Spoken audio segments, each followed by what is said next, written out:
Captain Jake Morrison stood on the bridge of the USS Liberty, staring at the massive alien ship that filled the viewing screen. The vessel looked like a giant crystal mountain floating in space. It was 10 times bigger than his own ship, and it glowed with a soft blue light that hurt his eyes to look at for too long. "Captain, they're sending another message," said Katie Bell from her station. She was the ship's communications officer, a young woman with red hair who had learned 5 alien languages in the past 3 years, but this one was different. This one sang.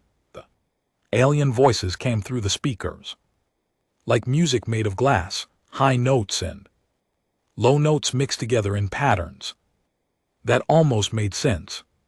Katie had been working for 2 weeks to understand their language, and she still only caught pieces of it. "What are they saying now?" Jake asked. Katie pressed her earpiece closer and frowned. "Something about protocols and their queen. They keep mentioning their queen." Dr. Lisa Parker looked up from her research tablet. She was the mission's expert on alien life, and she had been studying everything they knew about these beings called the Zephyrians. "The queen seems very important to them. Every message mentions her at least 3 times.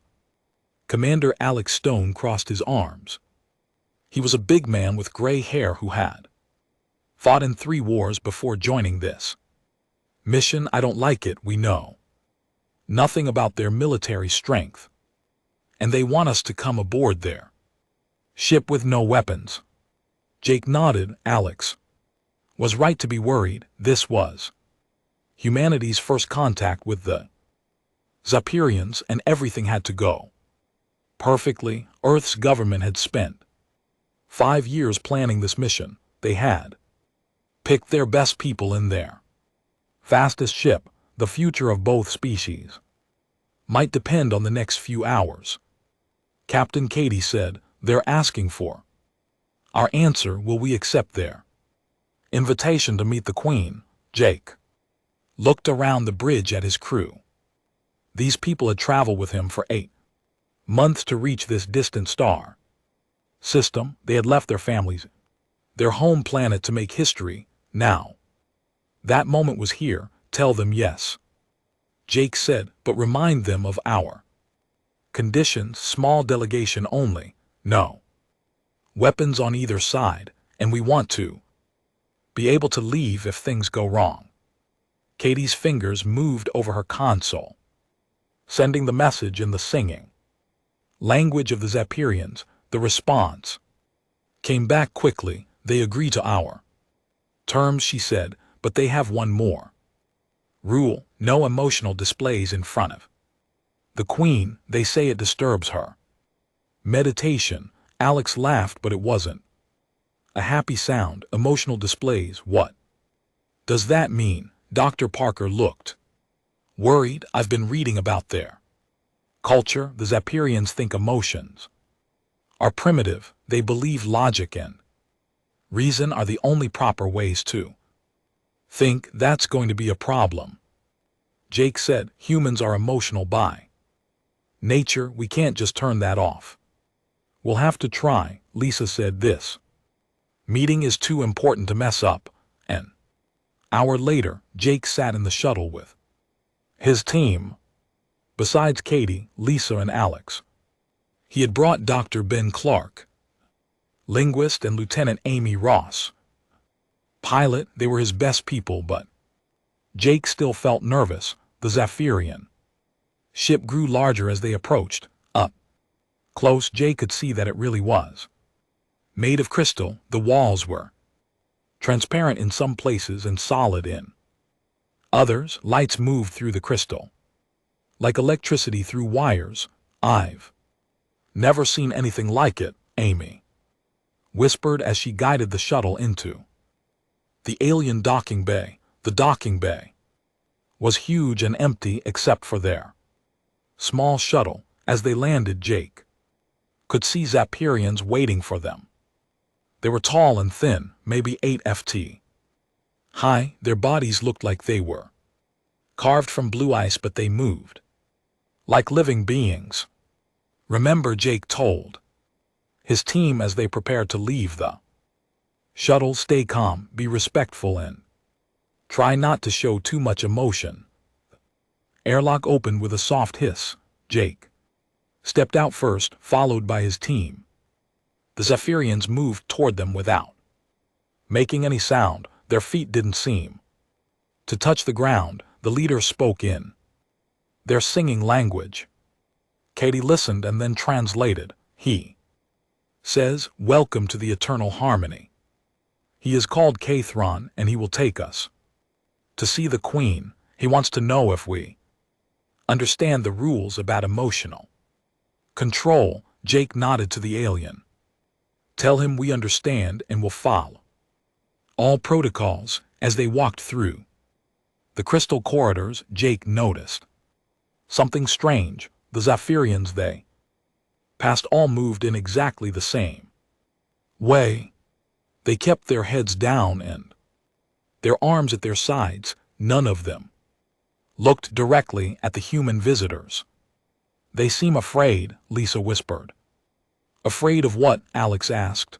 "Maybe afraid of their queen," she replied. The corridors were beautiful but cold.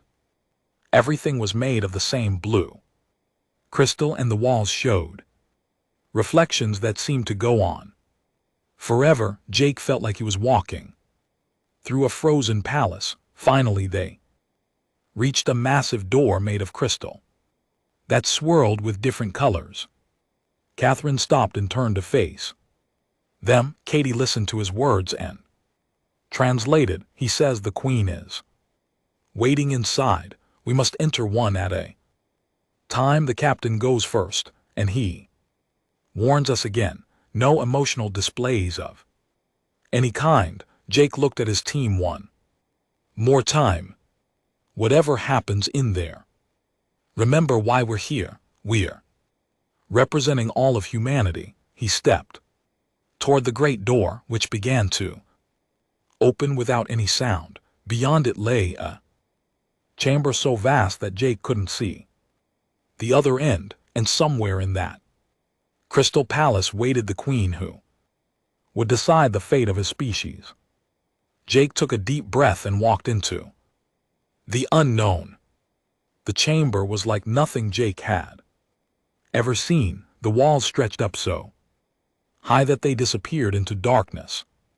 Above, everything was made of living crystal that pulsed with soft light.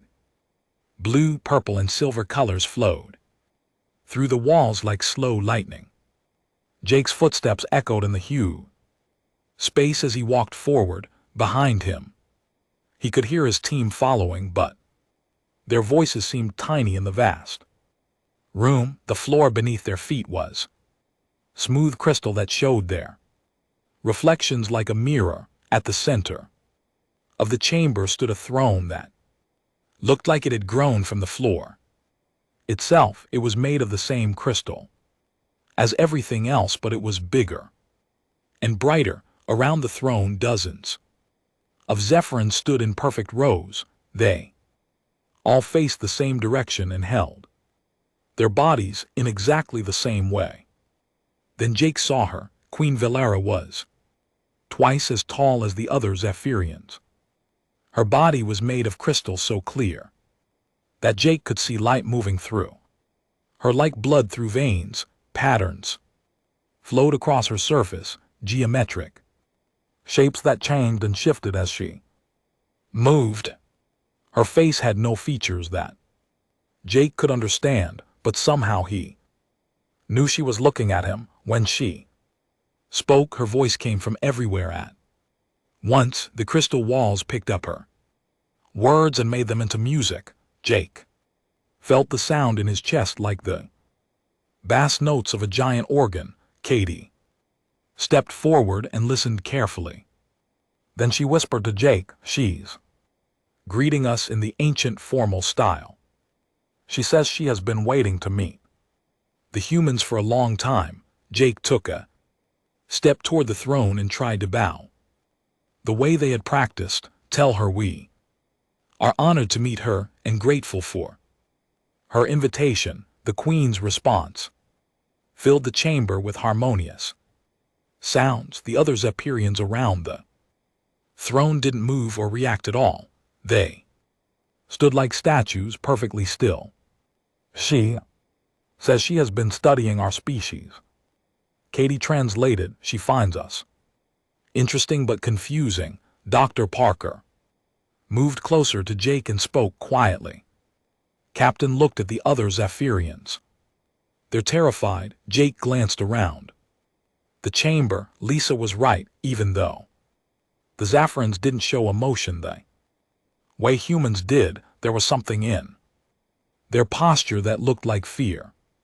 They kept their heads down and never looked directly at their queen. The queen spoke again, her voice making the crystal wall sing. She wants to know about human civilization, Katie said.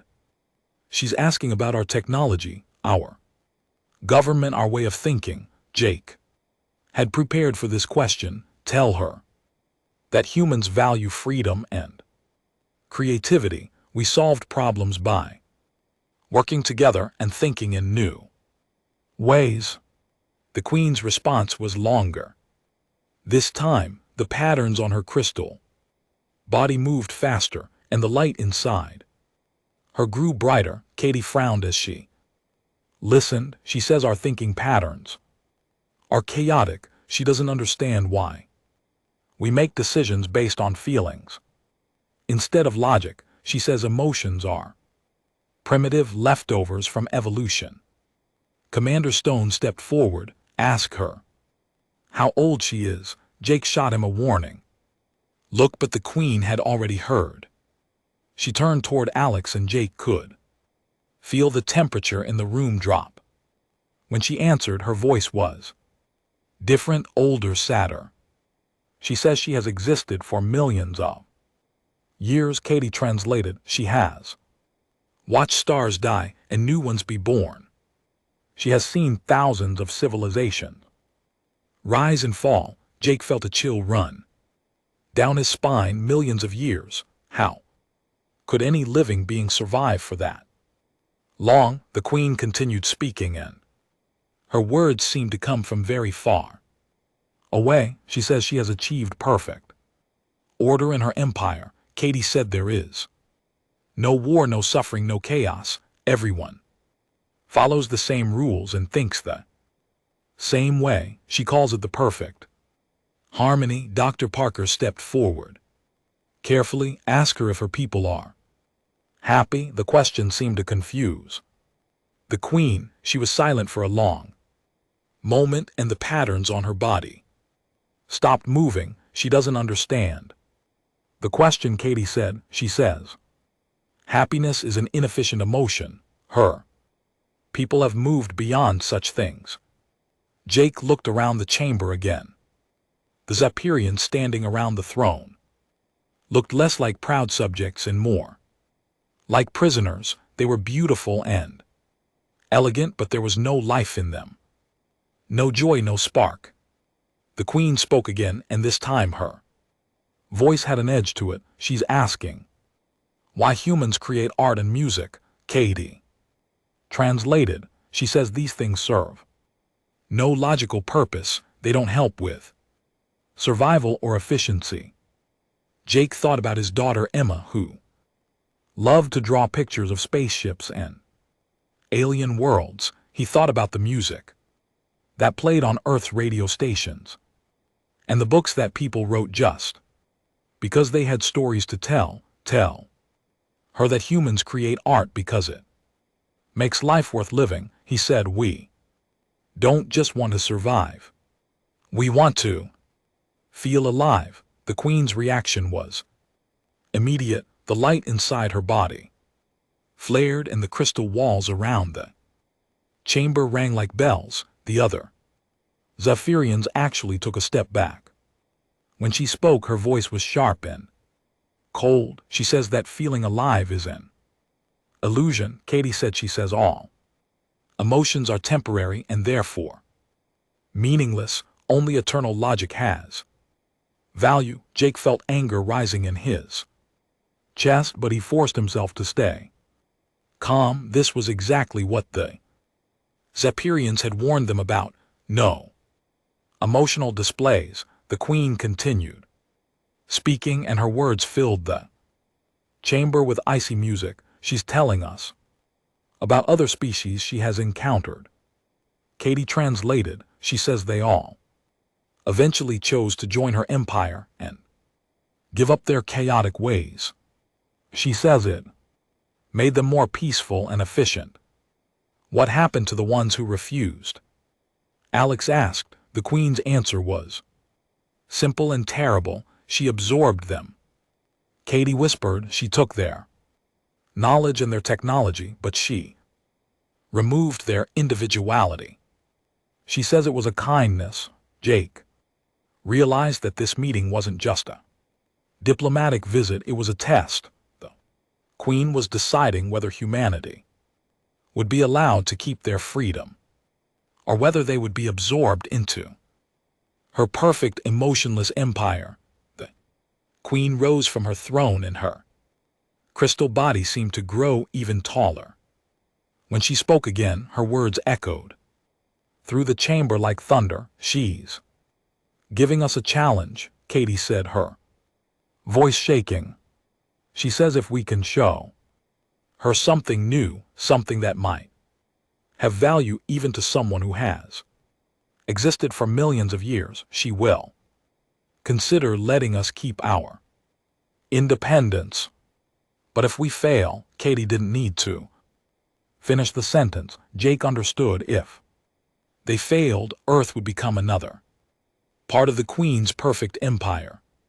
Humanity would lose everything that made them human. The Queen settled back onto her throne and waited. The challenge had been given. Now Jake and his team had to figure out how to impress someone who had seen everything the universe had to offer. As they were escorted from the chamber, Jake's mind raced. What could humans possibly show to an immortal being that would surprise her? What did they have that was truly unique?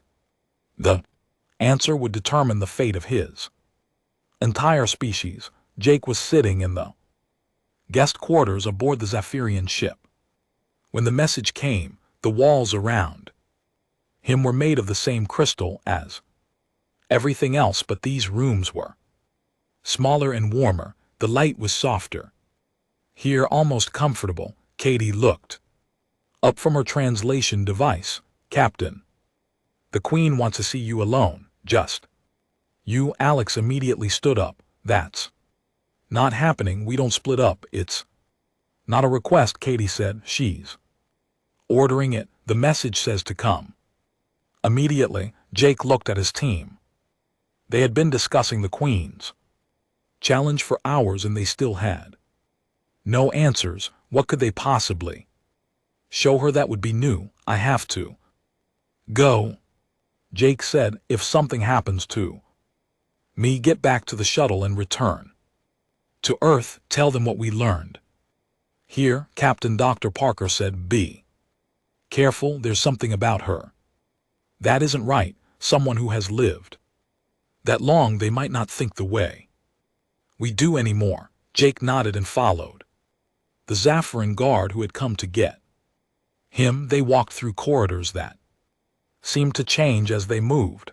The crystal walls shifted and flowed, creating new paths that hadn't been there before. Finally, they reached a door that was different from all the others. This one was small and simple, made of dark crystal that barely glowed.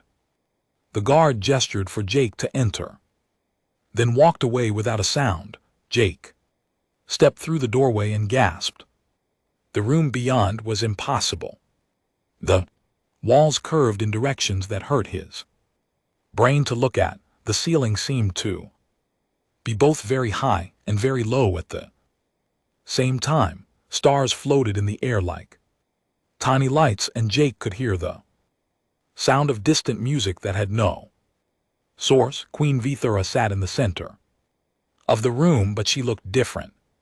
Here, smaller, more tired, you may speak freely here, she said, and her voice came from her body instead of the walls.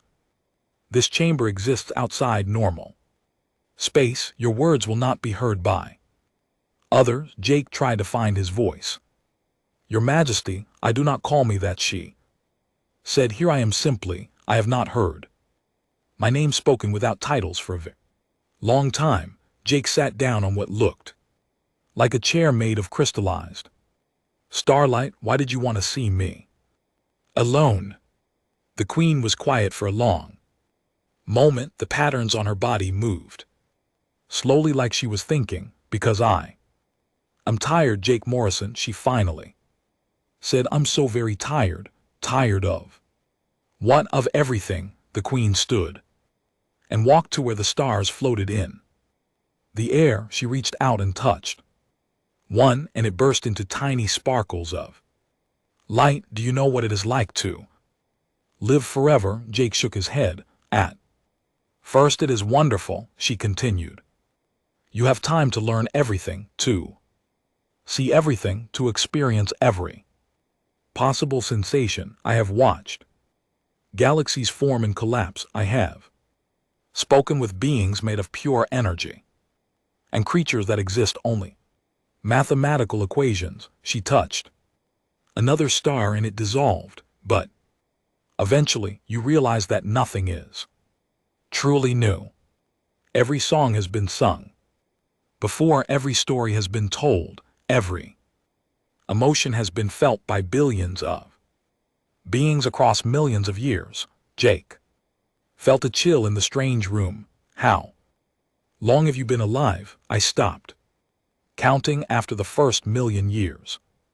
Vila said. That was long ago, very long ago, but you're still here. You kept going. The Queen turned to look at him, and for the first time Jake could see something like sadness in her crystalline form. I kept going because I hoped, she said. I hoped that somewhere in the universe I would find something that could make me feel the way I felt when I was young, when I was mortal. You were mortal once. Oh yes, long ago. My people were very much like yours. We felt joy and sadness, love and fear.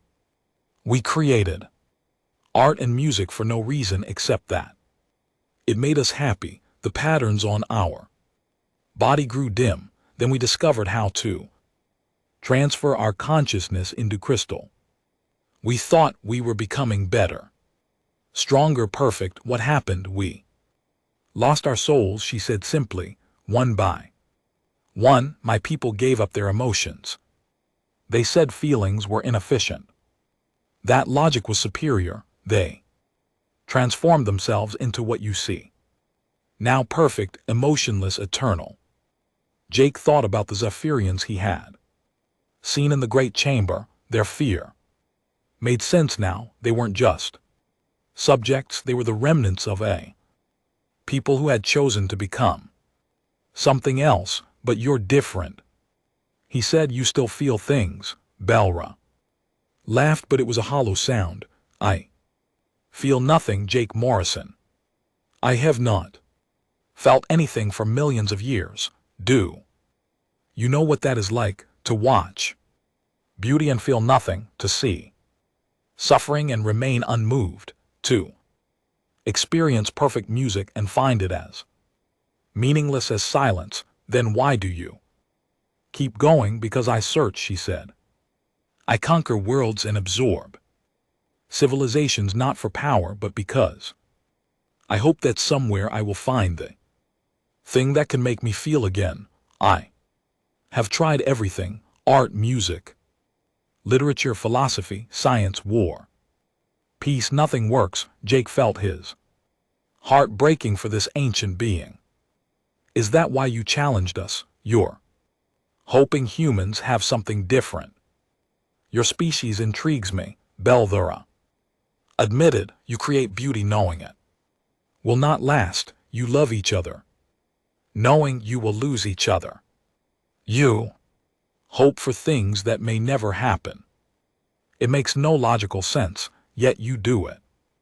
Anyway, that's what makes us human, Jake said. Perhaps, but I have seen emotional species before. They all eventually chose logic over feeling when given the choice. They all decided that eternal peace was better than temporary joy. The Queen walked back to her chair and sat down heavily. I will give you 1 day to prepare your demonstration. Show me something that even I, who have experienced everything, have never seen.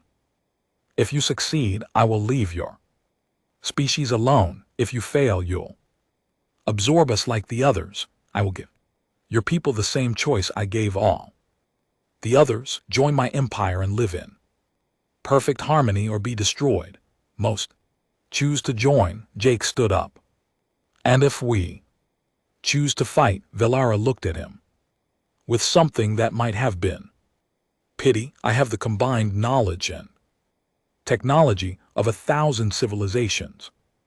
I have weapons that can destroy stars and ships that can travel through time. Your entire species would be gone in moments. Jake felt the weight of responsibility crushing down on him. The fate of every human who had ever lived now rested on his ability to surprise an immortal being who had seen everything. 1 day, he said. 1 day, she agreed. Use it wisely, Jake Morrison, for both our sakes. As Jake walked back through the shifting corridors, his mind raced.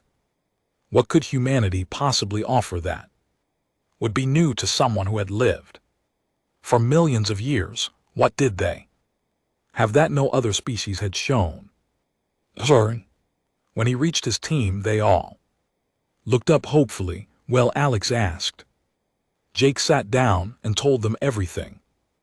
When he finished, the room was silent for a long time. Finally, Dr. Parker spoke. She's not just testing us, she's hoping we can save her. Save her from what? Katie asked. From herself, Jake said. From an eternity of feeling nothing. Ben Clark, who had been quiet during most of the mission, suddenly looked up. Captain, what makes you happy? Jake was surprised by the question. What when you're happiest?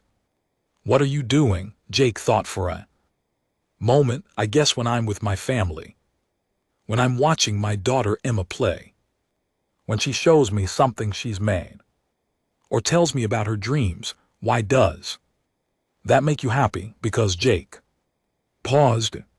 Because she won't be little forever. Because those moments are precious. Exactly because they don't last. The room went quiet again as everyone thought about Jake's words. Maybe the answer wasn't in showing the Queen something complex or advanced. Maybe it was in showing her something simple, something that was beautiful. Exactly because it wouldn't last forever. Jake reached into his pocket and pulled out the small music box that Emma had made for him before he left Earth. It was nothing special, just simple wooden box that played a tune she had written herself. But as he held it in his hands, Jake began to understand what they needed to do. Jake held the small music box in his hands and stared at it. The wood was scratched and worn from the long journey, but it still looked exactly like it had when Emma gave it to him 8 months ago. That's it? Alex asked. A child's toy. It's not a toy, Jake said quietly. It's something else. Dr. Parker leaned forward to get a better look. Jake, I understand this has sentimental value, but we need to think practically. The Queen has seen millions of civilizations. She's probably encountered every type of music and art that exists, but has she encountered this? Jake asked. He opened the music box and let it play. The melody was simple and a little clumsy. Emma had only been learning to compose music for a few months when she made it. Some of the notes were slightly off and the Timing wasn't perfect, but it was hers. Katie listened to the tune and smiled. Sadly, it's sweet, Captain, but I don't think it's enough to impress someone who has heard the music of 1,000 worlds. You're missing the point, Jake said. This isn't about impressing her with technical skill, it's about showing her something she's forgotten. Ben Clark had been quiet during the discussion, but now he spoke up. What has she forgotten? What it means to love something, because it won't last forever. The room went silent. Jake could see his team thinking about his words. Look, Jake continued, the Queen told me she's experienced everything, every type of art, every form of music, every possible sensation, but all of that was created by beings who were trying to make something perfect, something eternal. He held up the music box again. This isn't perfect. Emma knew it wasn't perfect when she made it, but she gave it to me anyway, because it came from her heart, because she wanted to give me something that would remind me of her while I was gone. Dr. Parker frowned. I still don't understand how that helps us. Amy Ross, who had been listening quietly, suddenly spoke up. Because the Queen has never experienced love that accepts imperfection. Everyone looked at her. Think about it, Amy continued. She's immortal. She's achieved perfect order in her empire. Everything around her is flawless and eternal, but love, real love, isn't about perfection. It's about caring for someone despite their flaws. Jake nodded. That's exactly right. The Queen has forgotten what it means to love something temporary, something that will fade and disappear. But how do we show her that? Katie asked. Jake was quiet for a long moment. Then he began to speak slowly at first, then with growing confidence. We don't just play Emma's song for her. We tell her about Emma, about why I love my daughter, not because she's perfect, but because she's mine, because she's growing and changing and learning, because every day with her is different from the day before. Alex looked skeptical. You want to defeat an immortal alien queen with stories about your kid? I want to show her what she's lost, Jake said. She told me that her people used to be like us. They used to feel emotions and create art for the joy of it, but they gave all that up because they thought perfection was better. He stood up and walked to the crystal window that showed the stars outside. She's been searching for millions of years for something that would make her feel again, but she's been looking in the wrong place. She's been looking for grand achievements and perfect creations. She hasn't been looking for simple, imperfect love. Dr. Parker was beginning to understand. You think that's what humanity has that other species don't? Not exactly, Jake said. I think other species probably had it too before they met the Queen, but by the time they encountered her, they had already started trying to perfect themselves. They wanted to impress her with their greatest achievements. So, what makes us different? Ben asked. Jake smiled for the first time since entering the alien ship. We're not trying to impress her, we're trying to save her. Katie leaned back in her chair. It's crazy enough that it might work, or it might get us all killed. Alex pointed out. Maybe, Jake admitted, but I think I understand something about the Queen. Now she's not evil. She's not trying to conquer the universe for power. She's just lonely. She's been alone for millions of years, and she's forgotten what it feels like to connect with someone. Amy nodded. That's why she absorbed all those other civilizations. She wasn't trying to destroy them. She was trying to find a connection, but it never worked. Jake continued.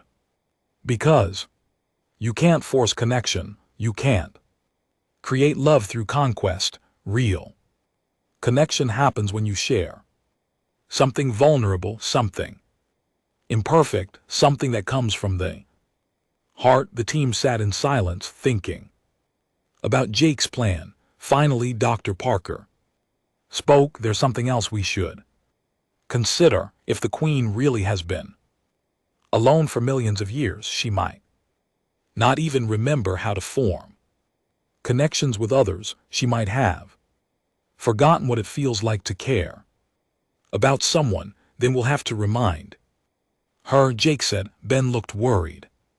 What if it doesn't work? What if she can't feel anything anymore? Jake picked up the music box again and held it carefully in his hands. Then at least we'll have tried. At least we'll have shown her that humans don't give up on each other even when things seem hopeless. Alex stood up and moved toward the door. I still think this is insane, but you're the captain. If you think this is our best chance, then I'm with you. One by one, the rest of the team nodded their agreement. Jake looked around at his crew, these people who had followed him across the galaxy on a mission that might save or doom their entire species. They were scared, but they trusted him. They were willing to bet everything on a simple song and a father's love for his daughter. Tomorrow we go back to the Queen, Jake said. We're not going to show her our technology or our achievements. We're going to show her our hearts. Katie smiled. Do you really think a song from a 7-year-old girl can move someone who has existed for millions of years? Jake opened the music box one more time and let Emma's melody fill the room. The notes were still imperfect, still a little clumsy, but they were full of love and hope and all the beautiful, messy emotions that made humans who they were. I think Jake said that sometimes the smallest things are the most powerful. Emma made this song because she loves me, not because I'm perfect, but because I'm her father. That kind of love, that's something the Queen lost a long time ago. He closed the music box and put it back in his pocket. Tomorrow we find out if love is stronger than eternity. Outside the crystal walls of their chamber, the stars continued their ancient dance through space. Somewhere among those stars was Earth, where a little girl named Emma was probably asleep in her bed, dreaming of her father's return. She had no idea that her simple song might save the world. Jake stood before Queen Vither's throne.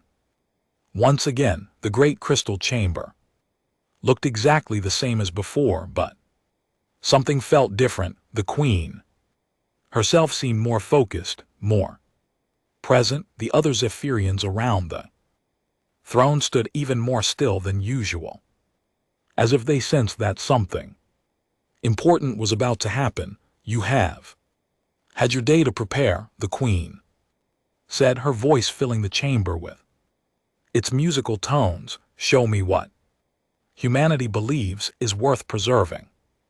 Jake's team stood behind him in a neat line. They had decided that only Jake would speak, but he drew strength from knowing they were there. In his pocket, his hand closed around Emma's music box. Your Majesty, Jake began, before I show you anything, may I ask you a question? The Queen's pattern shifted slightly. You may ask, when you were mortaled.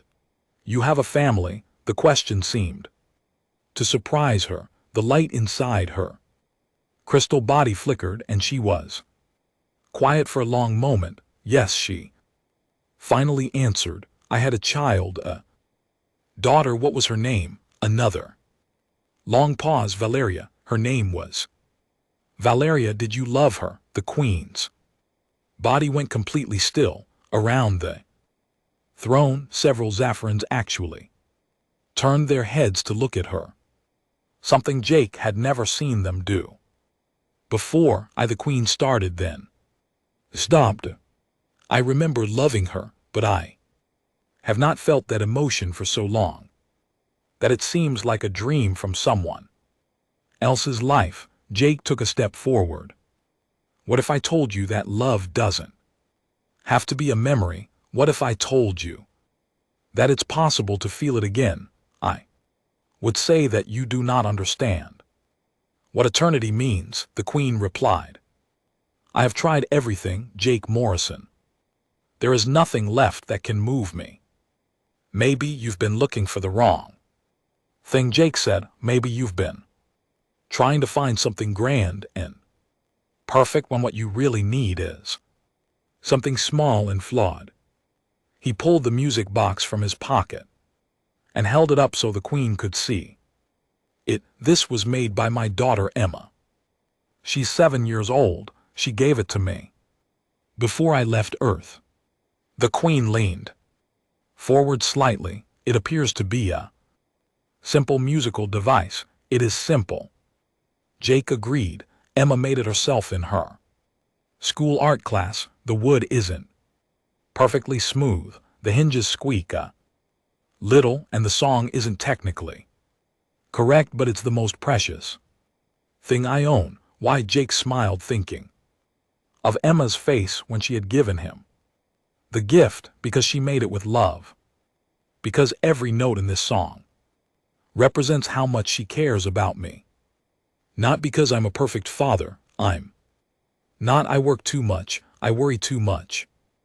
And sometimes I don't listen as well as I should, but she loves me anyway. He opened the music box and Emma's melody began to play. The simple tune filled the vast chamber.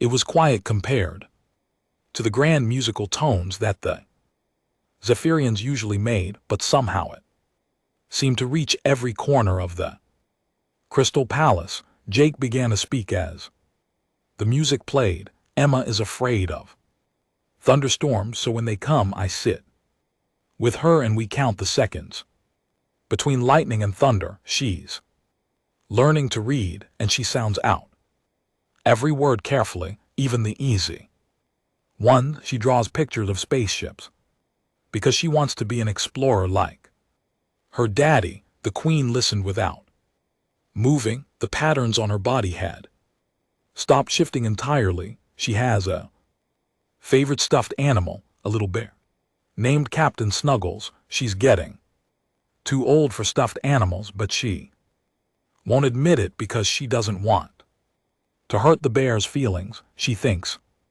it's real. Jake's voice grew softer as he continued. When I left for this mission, Emma cried, not because she was angry, but because she was scared I wouldn't come back. I promised her I would, and she made me this music box so I would always remember that promise. The music continued to play, its imperfect notes echoing off the crystal walls. Every day while I've been gone, Emma has played the same song on the piano at home. My wife tells me that Emma says it's her way of sending me love across the stars.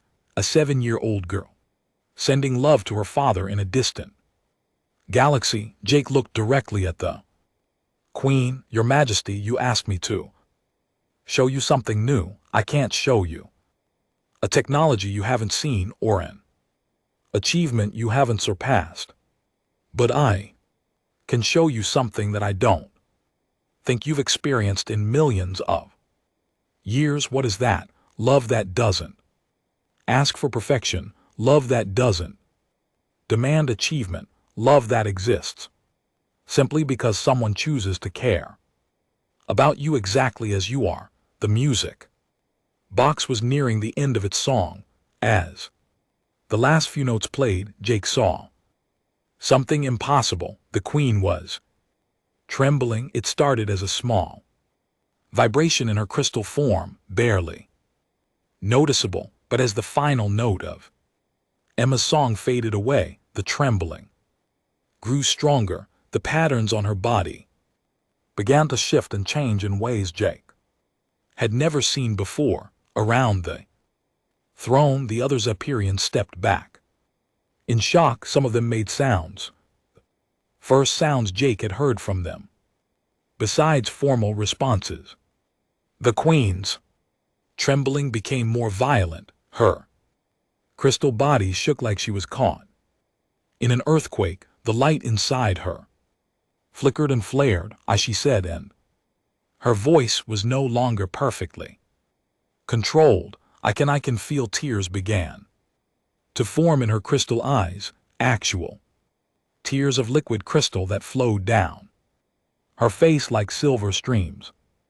The song, she whispered, it's not perfect, it's flawed and simple and temporary, but it's beautiful. Jake finished softly. Yes, the word came out as a sob. It's beautiful because it comes from love, because your Emma made it not to impress anyone, but simply because she cares about you. The queen rose from her throne, but instead of towering over Jake, she seemed smaller, somehow more vulnerable. I remember now, she said, her voice breaking.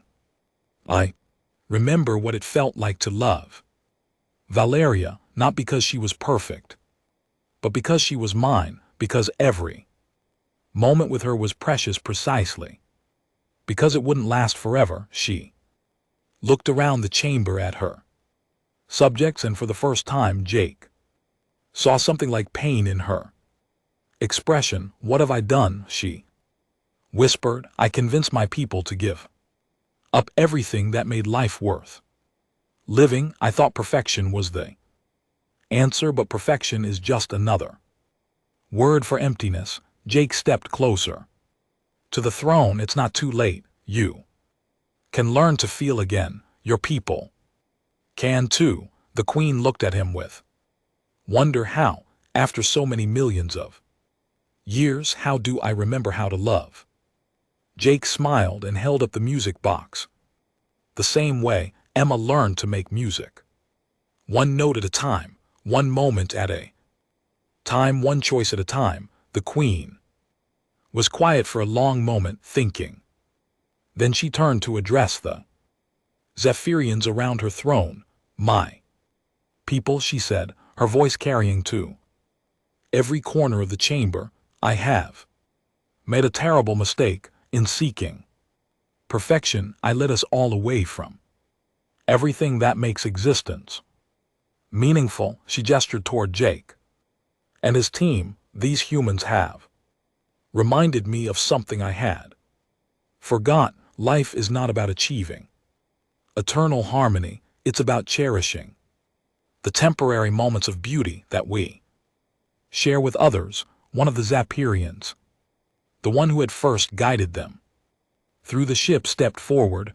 My queen, he said, and his voice carried emotions that Jake had never heard from their species before. Many of us have never forgotten. We have been waiting for you to remember. The queen's crystal form shimmered with new light.